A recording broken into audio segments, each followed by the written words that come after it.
You're listening to Soundside. I'm Gabrielle Healy. KUOW's politics editor Kat Smith takes us back in time with a voice the Seattle politics heads will remember well. It's Election Day in Washington, and as voters head to the polls amid a contentious mayoral race in Seattle, we'd love to be able to tell you those results right now, but that's not going to be ready for a while. And since we can't tell you the future, we're instead going to look to the past to try and answer a lingering question. It's really hard to win re-election as a Seattle mayor. The last time it happened was nearly 2 decades ago. Why has it been so long? We're going to go straight to the source for some answers on this. Greg Nickels was mayor of Seattle for 2 terms between January 1st, 2002 through December 31st, 2009, and served on the county council for 14 years before that. He's here for more now. Mr. Nickels, welcome. Thank you. Good to be here. So we want to acknowledge that you've endorsed Mayor Bruce Harrell, who's on the ballot running against Katie Wilson this election. But we're not going to be talking about that with you. We wanted to actually have you on because you successfully did something that Harrell is trying to do right now, which is get reelected. Why do you think it's been so hard for Seattle mayors to hold on to their seats? Well, for any mayor, you have to make hard decisions. You make decisions that affect people in their homes, in their workplaces, in their neighborhoods. And sometimes they agree with you and sometimes they don't. And over time, you develop a record and it becomes more difficult because more people have been unhappy with one decision or another, or maybe a number of them. And a re-election hasn't happened in Seattle in 20 years. Why do you think it was that you were able to get reelected? Well, I'd love to say that it was just because of my sterling personality, but we worked very hard to reestablish credibility for the city, some of which had been lost through things like WTO and a horrible Mardi Gras riot that occurred. And so we worked hard at communicating with people exactly what it was that were the priorities of the administration: transportation, the economy, strong neighborhoods, and we were able over time to get that message across. We showed how we were addressing each of those priorities, and the people said, "Okay, we like what we see so far. We may agree or disagree on individual issues, but we like the direction, and we're willing to sign up for another 4 years." Do you remember one in particular that probably was the toughest thing you had to handle and then answer for on the campaign trail? Well, certainly the viaduct, it was still up. The state was threatening to rebuild a new viaduct, and I absolutely said that wasn't going to happen. And some people agreed with me, and some people liked the view when they were traveling 50 miles an hour northbound with guests that they picked up at the airport. So light rail, we had not yet opened any stations, even though the public had voted in 1996, 9 years before. So there was concern about how long it took. But you have to explain yourself and talk to people about that. Now, we had some good things. The economy was doing well after the post 9/11 recession. We had good, strong businesses that were hiring people. So that was good. Crime was at its lowest rate in 40 years. And so that was a good story to be able to share with folks. So we had some strengths. Certainly, lots of people questioning individual decisions and direction. I was pushing for increased density in the city, feeling that would help us to avoid the urban sprawl that had been happening for, since World War II, really. And some people thought that was a good idea, and a lot of people thought, well, I think it's fine if it isn't in my neighborhood. So there were challenges, but I was fortunate enough to be able to make the case and win their votes. So, I'm thinking about how people are talking about, Mayor Bruce Harrell on the campaign trail. And it does seem like we tend to shift responsibility for things that should be with the city council onto the mayor. And I'm talking about things like balancing tight budgets and addressing the homelessness and housing crisis, affordability. Do you think voters ask too much of their mayors? I don't think so. I felt honored to have been elected mayor. I was very honored to be reelected. And I felt responsible for the city's well-being. That was my job. And pushing it off onto the city council or blaming the federal government or whatever did not seem to me to be the right way to respond to that. The mayor, the buck, at least in the city of Seattle, stops on the mayor's desk, and you need to come up with answers. Um, Thinking about governing a city, I mean, it can be notoriously difficult.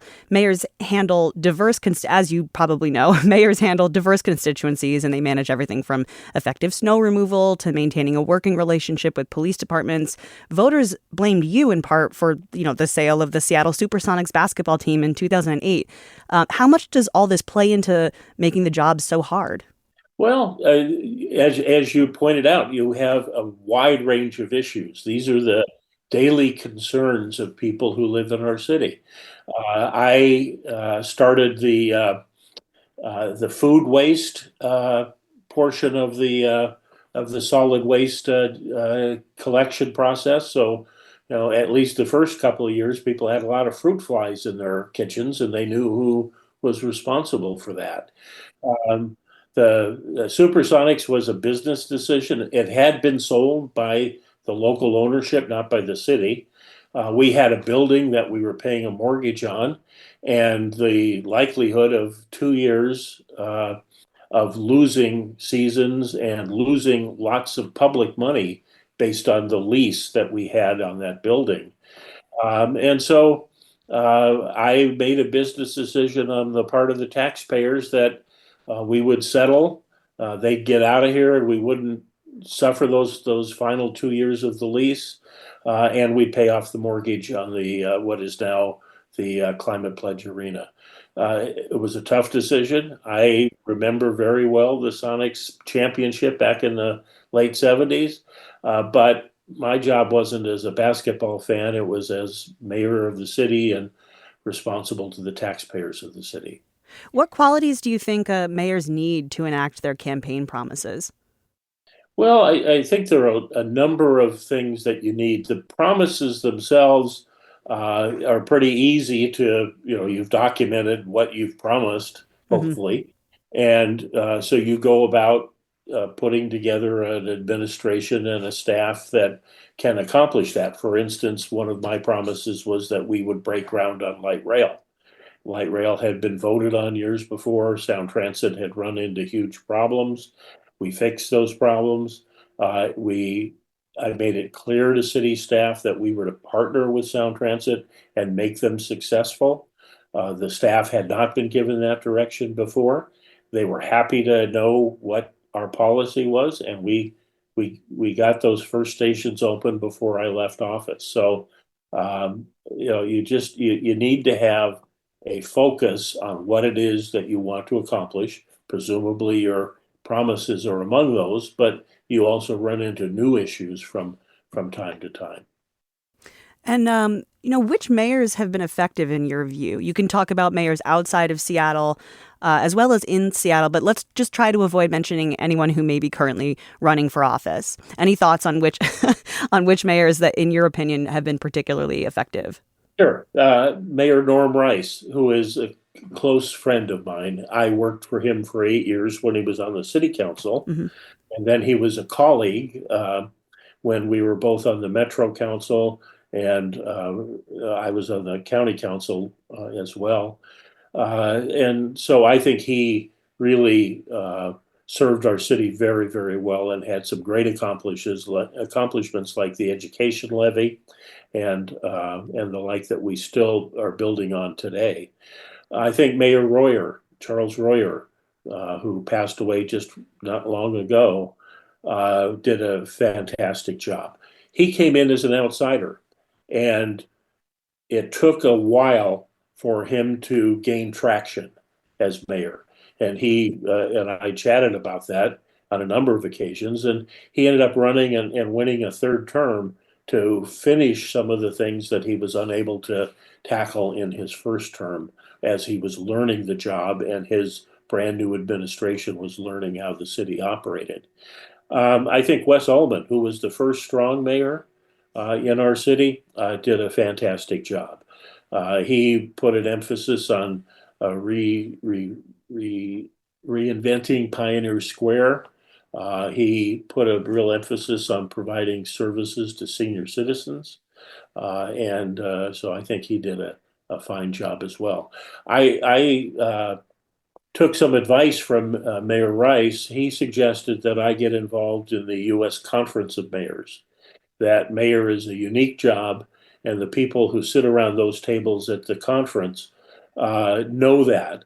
And probably some of them have dealt with exactly what you're facing from day to day and can provide some great lessons.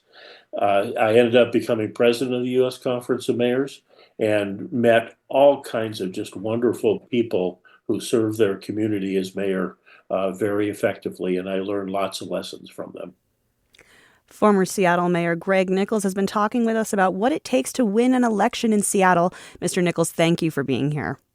It's my pleasure. Thank you, and good luck to all the candidates in Tuesday's election. Thanks for listening to Soundside. And hey, this show is only possible because listeners support us.